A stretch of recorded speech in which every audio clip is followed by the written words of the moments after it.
Hey, gang, welcome back to the show. We got a couple of interesting topics for you tonight. We're going to be talking about the Trump assassination. This gets a little, the Trump attempted assassination, I should say. This gets a little strange, a little bit of a strange twist, and calls to tech support.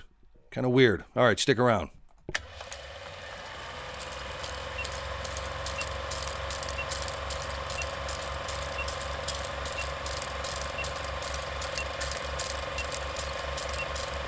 Break 'em on. This is America First Radio. Patriots, get your ears on because we're blowing the speakers out. Lefty G. It is time for the Lefty G Show. The only show to get you right.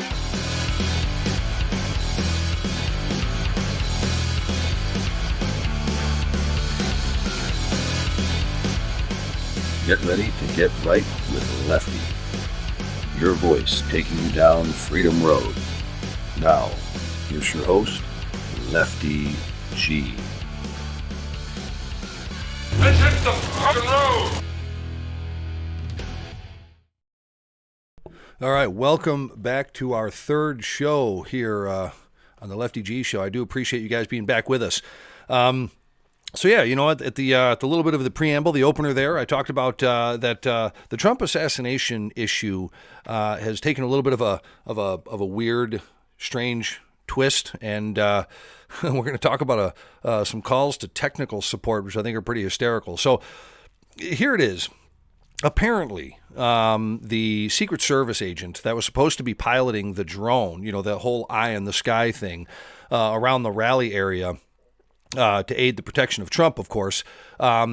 This is literally he's never flown a drone before. But what I'm talking about here is the first rally, the first attempt, by the way. This is what I'm talking about. But this particular agent had never, ever flown a drone before.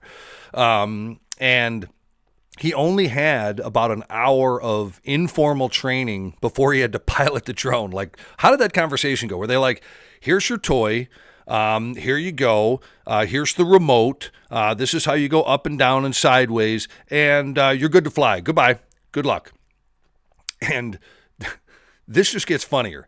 See, the Secret Service agent actually called tech support before the venue. Again, this is the first assassination attempt. The venue was actually open in order to try to figure out how the hell to fly this thing and what he was doing. This absolutely boggles my mind. The number of absolute fuck-ups that had to literally line up for this event to even take place. And again, this is the first Trump assassination attempt. It's staggering. You know what this reminds me of? I'm going to break rank here for a second. I'm going to tell you a little bit of a joke, a quip, a joke, whatever you want to call it. Did you guys ever hear the story of the dyslexic bank robber? So this dyslexic bank robber, he runs into the bank, goes barreling through the front door. He runs right up to the counter where the teller is sitting, and he throws his note, his handwritten note, down on the table. The teller, kind of shocked, looks at it, and she reads the note, and it says, "Air in the hands, mother sticker. This is a fuck up." This whole thing reminds me of the dyslexic bank robber. You know, so here's the thing. The Secret Service needs an audit, in my opinion. They don't need to be just beefed up. They need to be severely looked into, because it's quite clear that there is something wrong with the organization. And here's the thing. To the liberals out there, okay, I got it. You know, you know the hate watchers and all that kind of crap out there. You know, let me pose a question to you. What if Camel Toe Harris? What happens if her Secret Service detail fails? You know, let's think about this here, folks. It is possible, you know. I mean, apparently there are people in the Secret Service that are totally incompetent. Doesn't that bother you slightly? I mean, I'm specifically asking all of you Libby Lou-Who's out there right now. Doesn't that bother you at all to any extent? You know, let's put it this way. Let's say we have some crazed Muslim or some Russian agent or somebody like that decides to rush in and stab her or Biden. Are they going to be able to stop the attacker? Is the Secret Service going to be able to do their job? At this point, I got to be honest with you, I'm not 100% sure. And that in itself is the entire problem. I mean, the fact is our taxpayer money goes to provide security to a, certain particularly executive branch of the politicians and candidates that are important to the function of our constitutional republic. I'm going to say that again.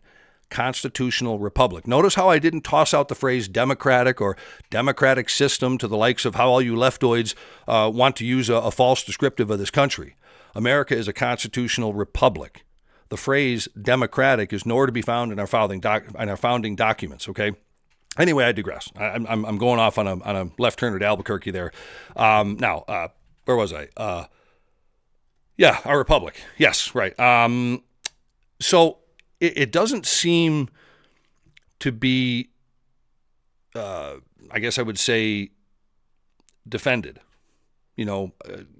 Candidates, Trump, they don't seem to be as defended as it seems. Now, Trump can compensate, right? I mean, as far as that goes, he's got the money to hire private security, and he definitely should have private security around him.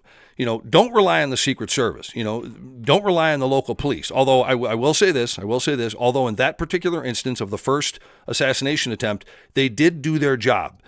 They just had zero, cooperation from the fucking feds. They didn't get any of that. But the Secret Service, holy crap. Oh my God. Trump may praise them on paper, but they didn't do their job that particular day. He came within an inch, and I mean literally an inch of his life. In a literal sense, an inch. And then we came to find out that they were considering to have rental trucks. This is other part of the stories that are happening around this fiasco here. That the Secret Service was considering to have rental trucks draw up around the venue, right? And this was going to create some type of a protected area, if you will, where a particular bad guy or bad girl couldn't have line of sight to somebody who was, say, 300 plus yards away. They can't take a shot. But, I guess that didn't happen either. Again, it is absolutely staggering the number of mistakes that were made in this particular instance. I mean, even at the golf course, the second one, even at the golf course, Trump has private security. His venues have private security, his buildings have private security, yada, yada, yada. But now we're finding out that the Secret Service didn't even have a drone up in the air then. Was it because the agent was again calling in tech support to learn how to fly it? I don't know. Why not? Who knows? Now, and this is what amazes me. People use drones to peep in on their, neighbor if they got a hot mom neighbor that's over there in a bikini by the bathing suit. But yet we can't get the Secret Service to put one in the fucking air to defend a candidate or quite possibly our own current sitting president. So here's the other thing. How many near misses do you need before it's taken seriously? I mean, I absolutely suspect that their entire operative goal is to allow Trump to be killed. That's one man's opinion. That's my thought, because we've had two near misses, but they have failed twice. That's a fact. They've failed twice. And then this assassin, this guy at the golf course, Root, whatever his name is, I can't think of the guy's name right now off the top of my head. Apparently his kid was arrested on child porn charges. Well, just like when they say the apple doesn't fall far from the tree, I guess the turd doesn't far fall from the asshole. I mean, this doesn't in any way surprise me in the least. I mean, if you look at the picture of him, this attempted, this guy that was this child porn whack job, he looks like the type that would be into that sort of thing. Just saying. You're the son of some degenerate would-be presidential assassin. When I'm sure that when the feds and everybody else, the cops, never went through when they arrested this guy at the golf course, and when they went through his house, went through all the computers in the house.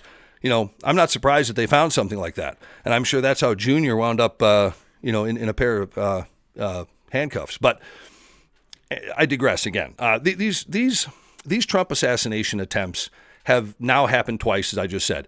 It shouldn't happen a third time. However, I think I'm on board with a lot of other folks in that it will happen a third time. I genuinely, honestly, at this point, I would not be surprised. Why? Because quite frankly, the lunatics in the world, These Libby Loohoo lunatics, these media types, have absolutely radicalized everyone to think that Donald Trump is the next Adolf Hitler, and so they're coming out in droves to try and destroy him. And you have to blame the legacy media. You really do. You have to blame the legacy media on this one more than anything or anybody else. And perhaps I would say alongside of them, maybe right there, shoulder to shoulder, maybe a second, would be big tech algorithms. You know how certain messages are subrogated or not based on the algorithms. I would say big tech algorithms are out there as well, because they're the ones doing all the radicalizing. They've convinced everyone that Trump is pure evil, but those people are really the crazy ones. The legacy media will take whatever Trump says and turn it into something that's terrible and deranged. And it could be innocuous. It could be just an innocuous statement made by Trump. Maybe, let's say, for example, he says, I don't know, I love cats. And there you go. The media is right back to him, grabbing pussies all over again. So they're going to twist it. They're going to do whatever they can. And that's the thing that really weirds me out. But the thing is that the Trump assassination stories have become so strange at this point. I think folks have begun to tune it out, to a certain degree at the very least, because when something is that gargantuan and there is that many mistakes are made, mistakes, so-called, eventually people are like, hey, this conspiracy is too big. It's too big to fail, so to speak. So they tune it out. So they're not going to pay attention to the news cycle on that one.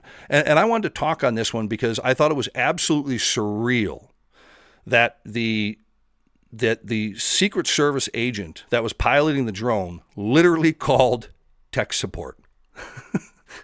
This really is our government in a nutshell while under Joe Biden. And by the way, this is a microcosm of the massive, spectacular failure that has been this current administration. But the all the latte suckers out there with blue hair and the chicks with dicks crowd would rather blame Donald Trump for not being shot. I suppose. Who knows? So I just wanted to share that with everyone because I thought that was a good piece to kind of start the show with. But speaking of tech support, there's a link in the show notes below I want you guys to go check out on this one, because now here's a good reason to call tech support. I came across this story just recently and kind of look, getting some information here to kind of blather on about with the show. But here's a good one. Now, speaking of tech support, and again, the link is in the show notes below, so check it out. Now, speaking of calling tech support for customer service, I'm going to close the show here with a great story. And this great story is about the time the Marines in a firefight called customer service for help with the Barrett M107 machine gun. So one of the employees of the Barrett company that took the call, a gentleman by the name of Don Cook, he's actually a Marine Corps veteran who'd been working for Barrett for 17 years. In an interview with National Geographic, he recalled the time he received an interesting call on the customer service line, and a call from troops in an active firefight, from Marines that were in an active firefight. So this Mr. Cook guy, he picked up the phone and heard what was happening in the background. Without being able to see the weapon, he was able to diagnose exactly what the problem was. The Marines had, the previous night, they'd bent the ears back of the weapon's lower receiver. They bent it up during the previous night's maintenance. When they saw action the next day, the rifle wouldn't fire, every time that they pulled the trigger. So Cook, without even having to be there on the line, these Marines are in a massive firefight, thousands and thousands of miles away. Cook told them that they needed to bend the ears back down. Given the lack of tools at the time, he suggested to the Marines use the bottom of the carrier as leverage to bend the ears back and get the weapon back in firing position again. Within 30 seconds, the Marines had their M107 rifle back in action. They thanked Cook for his help and got back into the fight. Now, that's the type of government tech support call that I like to hear about. Not the one about some, dick smack who went and got an accounting degree from the University of Who Gives a Fuck so he can be a pension humper for the government for the rest of his life. That's just my 2 cents in a tin can. I'm glad that you guys were back here on our third show. Hope you guys are liking what you what you're seeing and what you're hearing. And if you like what you hear in the show, then you're obviously a smart person, and you know what we're facing here in this country. Please like, subscribe, and hit the bell button to continue being part of the Lefty G experience. And I thank you all so much. Have a great night. Peace through strength.